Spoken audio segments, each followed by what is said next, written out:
എല്ലാവർക്കും നമസ്കാരം. കണ്ണൂർ റെയിൽവേ സ്റ്റേഷനിൽ വെച്ച് നമ്മുടെ ബഹുമാനപ്പെട്ട ആരോഗ്യമന്ത്രി വീണ ജോർജിനെ KSU പ്രവർത്തകർ കരിങ്കോണി കാണിച്ചു. ആ ഉന്തിലും തള്ളിലും കഴുത്തിന് പരിക്കുപറ്റിയ മന്ത്രി ഇപ്പോൾ പരിയാരം മെഡിക്കൽ കോളേജ് ആശുപത്രിയിൽ ചികിത്സയിലാണ്. അപ്പോൾ അതിന് വധശ്രമത്തിന് കണ്ടാൽ അറിയാവുന്ന 5 പേർക്കെതിരെ പോലീസ് കേസ് എടുത്തിട്ടുണ്ടെന്നാണ് വിവരം ലഭിച്ചിട്ടുള്ളത്. അതിൻ്റെ വസ്തുതയും കുറച്ച് കാര്യങ്ങളും നിങ്ങളോട് പറയാൻ ഞാൻ ആഗ്രഹിക്കുന്നു. അതായത്, ഒരു ജനാധിപത്യ രാജ്യത്തിൽ ഭരണത്തിനെതിരെ ഭരിക്കുന്നവർക്കെതിരെ പ്രതിഷേധിക്കുക എന്ന് പറയുന്നത് തികച്ചും സ്വതന്ത്രപരമായ കാര്യമാണ്. അത് വളരെ മാന്യമായ രീതിയിൽ പ്രതിഷേധിക്കണം എന്നൊരു വശം മാത്രമേ ഉള്ളൂ. അത് KSU പ്രവർത്തകർ മന്ത്രി വരികയും ഓടി വന്ന് കരിങ്കൊടി വീശി കാണിക്കുകയും അപ്പോൾ തന്നെ അവരെ കുറച്ച് പോലീസുകാർ പിടിക്കുകയും മന്ത്രിയുടെ ചുറ്റും കുറെ പോലീസുകാർ വളയുകയും ആ പിടിയിലും വലിയിലും മന്ത്രിയുടെ കഴുത്തിന് പരിക്കേറ്റിട്ടുണ്ടാവാം. ഇല്ലെന്ന് നമുക്ക് സ്ഥിരീകരിക്കാൻ പറ്റില്ല. കാരണം നമ്മൾ പെട്ടെന്നൊന്ന് വെട്ടിത്തിരിഞ്ഞാലും മതി നമ്മുടെ പെടലിക്ക് ചെറിയ ക്ഷതമേൽക്കാനും ഉളുക്ക് വീഴാനും ഒക്കെ സാധ്യതയുണ്ട്. പക്ഷേ അപ്പോഴും മന്ത്രി അഭിനയിക്കുകയാണെന്നും മന്ത്രിയുടെ പണ്ടത്തെ മോണോ ആക്ടിന്റെ ചിത്രങ്ങളൊക്കെ എടുത്ത് എല്ലാവരും ഫേസ്ബുക്കിലൊക്കെ ഇട്ട് ട്രോളുന്നുണ്ട്.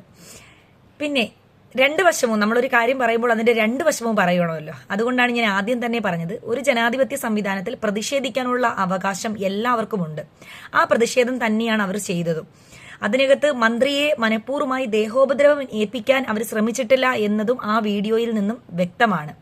അതുകൊണ്ട് തന്നെ വധശ്രമത്തിന് കേസെടുക്കേണ്ട ആവശ്യം എന്തായാലും ഇതിന് ഉണ്ടെന്ന് എനിക്ക് തോന്നുന്നില്ല. പ്രതിഷേധിച്ചവർക്കെതിരെ വേണമെങ്കിൽ കേസെടുക്കുകയോ അറസ്റ്റ് ചെയ്ത് മാറ്റുകയോ ഒക്കെ ചെയ്യാം. അതെല്ലാം എപ്പോഴും നടക്കുന്ന സാധനമാണല്ലോ. അതിനുശേഷം മന്ത്രിക്ക് ആരോഗ്യപരമായ പ്രശ്നങ്ങളും ബുദ്ധിമുട്ടുകളും ഉണ്ടായി. ഇപ്പം BP ഒക്കെ ഹൈ ആയി. കാരണം നമുക്ക് ടെൻഷനൊക്കെ കൂടുമ്പോൾ നമുക്കറിയാമല്ലോ, BP ഒക്കെ ഹൈ ആയി. മന്ത്രി ഹോസ്പിറ്റലിലാണ്. പക്ഷെ അതൊരിക്കലും മന്ത്രിയുടെ അഭിനയമാണെന്നോ മന്ത്രിക്ക് അങ്ങനെയൊന്നും സംഭവിച്ചിട്ടില്ലെന്നോ പറയാനും പറ്റത്തില്ല. KSUക്കാർ ആക്രമിക്കാൻ വന്നപ്പോഴാണ് തനിക്ക് പരിക്ക് പറ്റിയത്, അപകടം പറ്റിയതെന്ന് മാത്രമേ മന്ത്രി പറയുന്നുള്ളൂ. പക്ഷെ അങ്ങനെയല്ലേ പറയാൻ പറ്റൂ. കാരണം KSUക്കാർ പ്രതിഷേധിക്കാൻ വന്നപ്പോഴാണല്ലോ മന്ത്രി ഫിസിക്കലി വീക്കാവുന്നത്, മന്ത്രിക്ക് കുറച്ച് ബുദ്ധിമുട്ടുകൾ ശാരീരികമായി ഉണ്ടായതും അപ്പോഴാണ്. അതുകൊണ്ട് തന്നെ പ്രതിപക്ഷം അങ്ങനെ തന്നെയാണ് പറയുന്നത്, ഇത് ഭരണപക്ഷത്തിന്റെ രാഷ്ട്രീയ കളിയാണെന്നും അതുപോലെ തന്നെ ഇത് ഒരിക്കലും അംഗീകരിച്ചു കൊടുക്കാൻ പറ്റത്തില്ലെന്നും ജനാധിപത്യ രാജ്യത്ത് പ്രതിഷേധിക്കാനുള്ള പൂർണ്ണമായ സ്വാതന്ത്ര്യം എല്ലാവർക്കും ഉണ്ടെന്നാണ് പ്രതിപക്ഷത്തിന്റെ വാദം. എന്നാൽ കരുതിക്കൂട്ടി മന്ത്രിയെ ആക്രമിക്കാൻ വേണ്ടി KSU യൂത്ത് കോൺഗ്രസ് പ്രവർത്തകർ വന്നതാണെന്നും മന്ത്രിയെ മനഃപൂർവ്വം ദേഹോപദ്രവം ഏൽപ്പിക്കുകയും വധശ്രമത്തിന് വരെ കേസെടുക്കുകയും ചെയ്യുകയാണ് നമ്മുടെ മുഖ്യമന്ത്രി ശ്രീ പിണറായി വിജയൻ സർ ഉൾപ്പെടെ പറഞ്ഞിരിക്കുന്നത്. അപ്പോൾ ഇതിന്റെ രണ്ട് വശവും ഇതാണ്. അപ്പോൾ രണ്ടും രാഷ്ട്രീയമായതുകൊണ്ട് ഈ രാഷ്ട്രീയ കളികൾ എന്തായാലും ഇതിനകത്ത് തുടരുക തന്നെ ചെയ്യും. ഇനി ഒരു കാര്യം കൂടെ ദയവായി എന്റെ പ്രതിഷേധിക്കുന്നവരോട് എനിക്ക് പറയാനുള്ളത്, പ്രതിഷേധിക്കുക തന്നെ വേണം. പക്ഷേ 2025 നമ്മുടെ ബഹുമാനപ്പെട്ട വീണ ജോർജ് മന്ത്രിസ്ഥാനം ഏൽക്കുന്നതിനും ഒരു 15 ദിവസം മുന്നേ നടന്ന ശസ്ത്രക്രിയയുടെ പേരിലാണ് ഈ പ്രതിഷേധങ്ങൾ നിങ്ങൾ മന്ത്രിക്ക് നേരെ നടത്തുന്നത്. മന്ത്രി അന്ന് വീണ ജോർജ് അല്ല മന്ത്രി, അന്ന് ശൈലജ ടീച്ചറായിരുന്നു ആരോഗ്യമന്ത്രിയായിട്ടിരുന്ന സമയം. അതുപോലെ തന്നെ ഇപ്പോൾ ഒരു വകുപ്പ് കൈകാര്യം ചെയ്യുമ്പോൾ ആ വകുപ്പിനകത്ത് എന്തെങ്കിലും പിഴവുകൾ പറ്റിയാൽ അതിന് ഉത്തരം മന്ത്രി തന്നെയാണ് പറയേണ്ടത്. പക്ഷേ ഞാൻ ആരുടെയും പക്ഷമല്ല പറയുന്നത്, വളരെ വസ്തുതാപരമായി പറയുകയാണെങ്കിൽ ആദ്യം മുതൽ തന്നെ അതിന് അനുഭവിക്കപ്പെട്ട ആ പെൺകുട്ടിയുടെ കൂടെ തന്നെയാണ് എപ്പോഴും വീണ ജോർജ് ബഹുമാനപ്പെട്ട മന്ത്രി സംസാരിച്ചത്. മന്ത്രി എപ്പോഴും അവരോടൊപ്പമാണെന്ന് പറഞ്ഞ് തന്നെയാണ് സംസാരിച്ചതും വ്യക്തമായ അന്വേഷണത്തിന് ഉത്തരവിട്ടതും. ഒരിക്കലും മന്ത്രി അതിനെ ന്യായീകരിക്കാനോ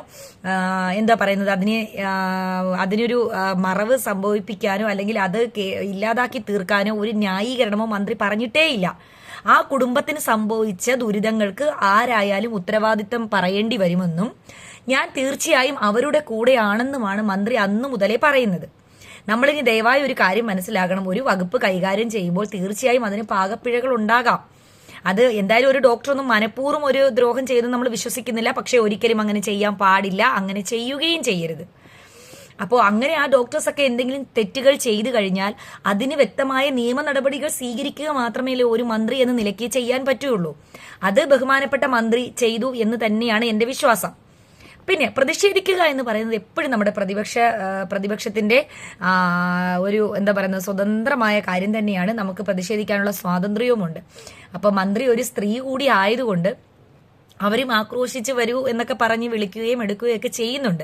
അതുകൊണ്ട് തന്നെ മന്ത്രിയുടെ ആ ഒരു പരിക്ക് എന്ന് പറയുന്നത് ഒരിക്കലും അവരുടെ അഭിനയമാണെന്ന് പറഞ്ഞ് തള്ളിക്കളയാൻ നമുക്ക് പറ്റില്ല. കാരണം പോലീസുകാരൊക്കെ അത്രയും പൂണ്ടടങ്കം മന്ത്രിയെ പിടിക്കുകയും പിടിച്ചുകൊണ്ട് പോവുകയും മന്ത്രി അതിനെ വെട്ടിത്തിരിഞ്ഞ് നോക്കുകയും ഒക്കെ ചെയ്യുന്നതെല്ലാം നമുക്ക് ആ വീഡിയോയിൽ നിന്ന് ദൃശ്യമാണ്, വ്യക്തമാണ്. പക്ഷേ എന്നാൽ KSU പ്രവർത്തകർ നേരിട്ട് പോയി മന്ത്രിയെ അറ്റാക്ക് ചെയ്തതായിട്ടോ മന്ത്രിയുടെ ദേഹത്ത് ആരെങ്കിലും കൈവയ്ക്കുന്നതായിട്ടോ ഒരു വീഡിയോ ദൃശ്യങ്ങളും ഇതുവരെയും പുറത്തു വന്നിട്ടുമില്ല. അതുകൊണ്ട് തന്നെ ഇതിനകത്ത് ആ പിടിയിലും വലിയിലും ഒന്നിലുമൊക്കെയാണ് മന്ത്രിക്ക് പരിക്കേറ്റിട്ടുള്ളത്. KSU പ്രവർത്തകർ തീർച്ചയായിട്ടും പ്രതിഷേധിക്കാൻ തന്നെയാണ് ചെന്നത്. അവരുടെ ഭാഗത്ത് അതിൽ ന്യായമുണ്ടെന്ന് തന്നെയാണ് ഞാൻ വിശ്വസിക്കുന്നത്. പക്ഷേ മന്ത്രിയുടെ ഭാഗത്ത് എന്താ പറയുന്നത്, മന്ത്രിയുടെ അസുഖം എന്ന് പറയുന്നത് അഭിനയമാണെന്ന് നമുക്ക് പറയാൻ പറ്റില്ല. അതുപോലെ തന്നെ അതിന്റെ ഒരു മാനസിക സമ്മർദ്ദമൊക്കെ കൂടി കഴിയുമ്പോൾ BP ഒക്കെ കൂടും. പിന്നെ മന്ത്രിയുടെ ചികിത്സയ്ക്ക് വേണ്ടിയിട്ടുള്ള ട്രോളുകളും ഒരുപാട് വരുന്നുണ്ട്. ഇത് ഒരു സാധാരണയാളല്ലല്ലോ, ആരോഗ്യ വകുപ്പ് കൈകാര്യം ചെയ്യുന്ന ഒരു മന്ത്രിയല്ലേ. അപ്പൊ അതിനനുസരിച്ചുള്ള പ്രോട്ടോകോൾ പ്രകാരമുള്ള ട്രീറ്റ്മെന്റും ചികിത്സകളും മന്ത്രിക്ക് എന്തായാലും സാധ്യമാകും. അത് നമുക്ക് അങ്ങനെയാണ്, നമുക്ക് അങ്ങനെ കുറച്ച് പ്രോട്ടോകോളൊക്കെ ഉണ്ടല്ലോ. അപ്പം അത്രയുമാണ് അതിനകത്ത് എൻ്റെ ഒരു അനലൈസ് അങ്ങനെ തന്നെയാണ് പറയാനുള്ളത്.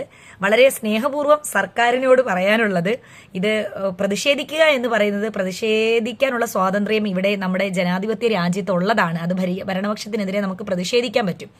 പക്ഷേ അതിനകത്ത് വ്യക്തമായി പരിശോധിച്ചതിന് ശേഷം, വ്യക്തമായ അന്വേഷണം നടത്തിയതിനു ശേഷം അതിനകത്ത് അവർ മനഃപൂർവ്വം മന്ത്രിയെ ഉപദ്രവിച്ചിട്ടില്ല, കൈവച്ചിട്ടില്ല എന്നുണ്ടെങ്കിൽ ഒരു കാരണവശാലും വധശ്രമത്തിനൊന്നും കേസെടുക്കുകയോ ഒന്നും ചെയ്ത് നമ്മുടെ സർക്കാരിന്റെ പ്രതിച്ഛായയ്ക്ക് കോട്ടം സംഭവിപ്പിക്കരുതെന്ന് മാത്രം എനിക്കൊരു അപേക്ഷയുണ്ട്. കാരണം അങ്ങനെ വധശ്രമത്തിന് കേസെടുക്കേണ്ട ഒരു കാര്യം അവിടെ നടന്നു. ആ പിടിയിലും വലിയിലും മന്ത്രിക്ക് പരിക്കേറ്റു, അവർ പ്രതിഷേധകരെ പിടിച്ചു മാറ്റി, പോലീസ് പിടിച്ചു മാറ്റി, അവരെ അറസ്റ്റ് ചെയ്ത് നീക്കം ചെയ്യാം, അതൊക്കെ ചെയ്യാം.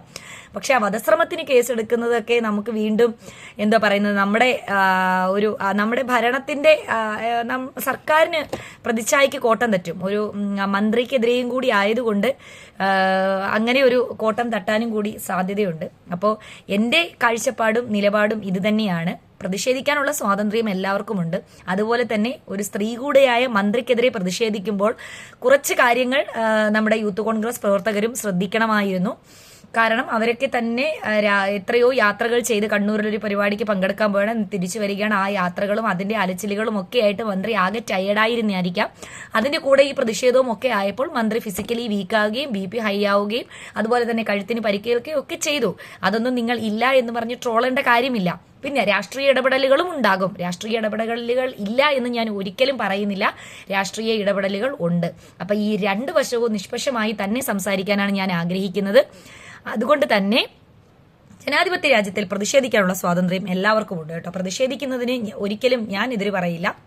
അതുപോലെ തന്നെ ഒരു സ്ത്രീ കൂടി ആയതുകൊണ്ട് നിങ്ങൾ കുറച്ച് കരുതലുകൾ കൂടി എടുക്കണമായിരുന്നു എന്ന് മാത്രം വളരെ സ്നേഹത്തോടും ബഹുമാനത്തോടും പറയുന്നു. താങ്ക്